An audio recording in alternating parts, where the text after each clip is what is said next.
Enrique IV nació en 1425, hijo de Juan II y María de Aragón, en una corte más dada al verso que a la estrategia. Su infancia fue una mezcla de rezos, intrigas y concursos poéticos, así que no es de extrañar que creciera poco preparado para la guerra y aún menos para el matrimonio.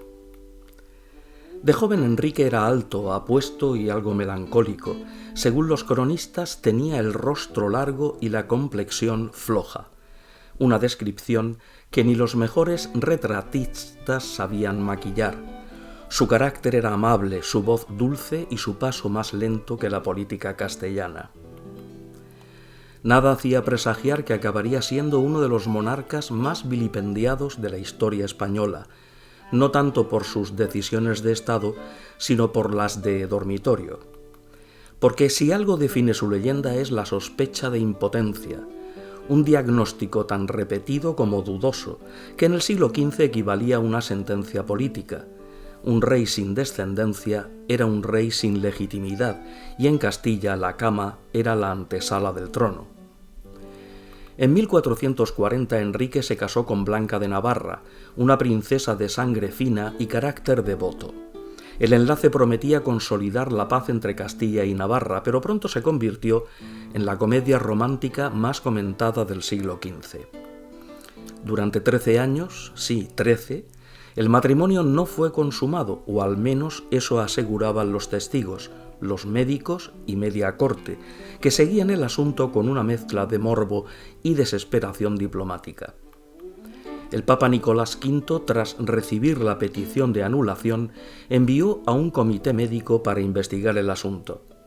El resultado fue digno de una crónica de sucesos. El informe papal concluyó que la reina era virgen por hallarse su cuerpo íntegro y sin señal alguna de comercio carnal, lo que en lenguaje menos eclesiástico significa nada de nada. ¿Y el rey? El informe añadía con piadosa ironía que Enrique no padece defecto en el uso del matrimonio, salvo con la dicha reina, o lo que es lo mismo, potente sí, pero selectivo. Las lenguas de palacio se desataron. Unos decían que el rey tenía aversión natural a su esposa, otros que su temperamento melancólico lo hacía poco dado a los placeres carnales. Los más atrevidos insinuaban que su inclinación afectiva podría no dirigirse precisamente al sexo opuesto, algo que los cronistas del siglo XV expresaban con fórmulas tan delicadas como «era el rey de condición afable con los mancebos de su cámara, a los cuales otorgaba mercedes y familiar trato».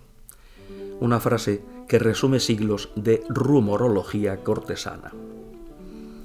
Tras el fracaso con Blanca, Enrique contrajo matrimonio con Juana de Portugal, sobrina de su primera esposa y famosa por su belleza, su carácter caprichoso y su alegría, digamos, expansiva. La boda, celebrada en 1455, fue un acontecimiento espléndido. Los cronistas coinciden en que esa noche hubo baile, vino y esperanza.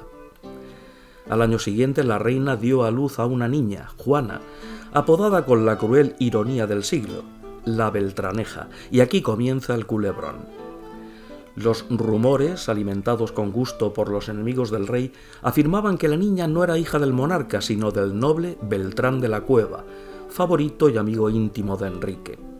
El apodo Beltraneja fue una genialidad de propaganda, un insulto con ritmo, fácil de recordar y devastador políticamente.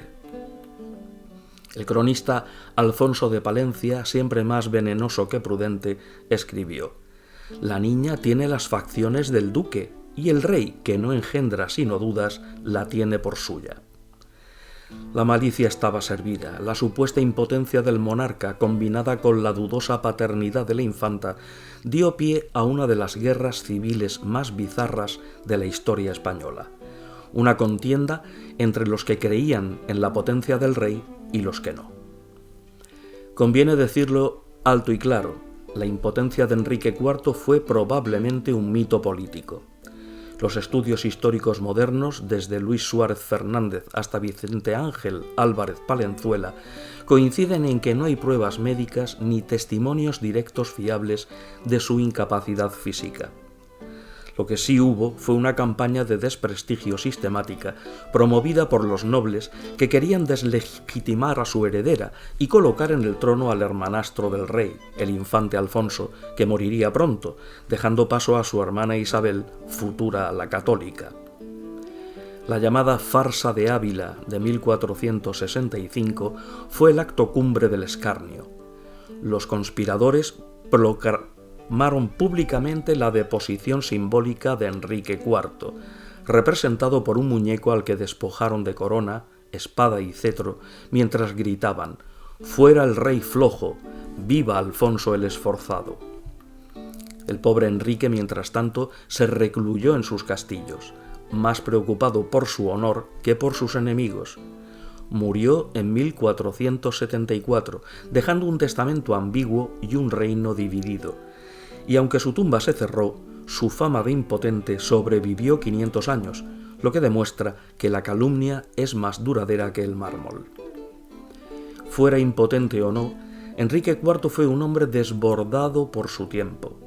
Culto, reflexivo y pacífico, defectos imperdonables en el siglo XV, prefería la conversación al combate y el recogimiento al escándalo. Su amor por la caza, los jardines y las aves le valió burlas de los nobles guerreros, que lo consideraban más pastor que rey. No faltaron, sin embargo, damas que lo defendieron. Una anécdota curiosa recoge que una dama portuguesa, ofendida por los rumores, declaró haber recibido pruebas irrefutables de la hombría del monarca. No sabemos si la historia es cierta, pero la diplomacia agradeció el esfuerzo. En realidad, Enrique IV fue víctima de una doble injusticia, la de la historia política y la de la comedia sexual. Mientras sus enemigos forjaban su leyenda de rey impotente, él intentaba modernizar el reino, reducir los abusos de la nobleza y promover la cultura. Pero los castellanos de entonces, como los de ahora, recordaban mejor las camas que las leyes. La historia de Enrique IV es la demostración de que en la monarquía hispánica la potencia sexual era un asunto de Estado, tan importante como la fe, la espada o la legitimidad divina. Un rey sin herederos era un problema. Un rey acusado de impotencia, una tragedia nacional con ecos de sainete.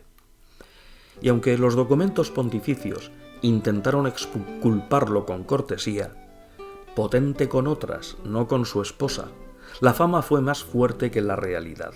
El apodo quedó grabado en los libros de historia como una sentencia sin apelación: el impotente. A día de hoy los historiadores se siguen debatiendo entre la fisiología y la propaganda, pero los cronistas de alcoba no tenemos dudas. La verdadera impotencia de Enrique IV fue política, no genital. Al morir, Enrique IV fue enterrado en el monasterio de Guadalupe. Sobre su tumba un monje anónimo escribió: «Aquí yace un rey pacífico que quiso ser amado y no temido». Una frase tan tierna que casi borra el mote cruel con que lo recordaron, pero la posteridad, siempre ávida de escándalo, prefirió el rumor a la verdad.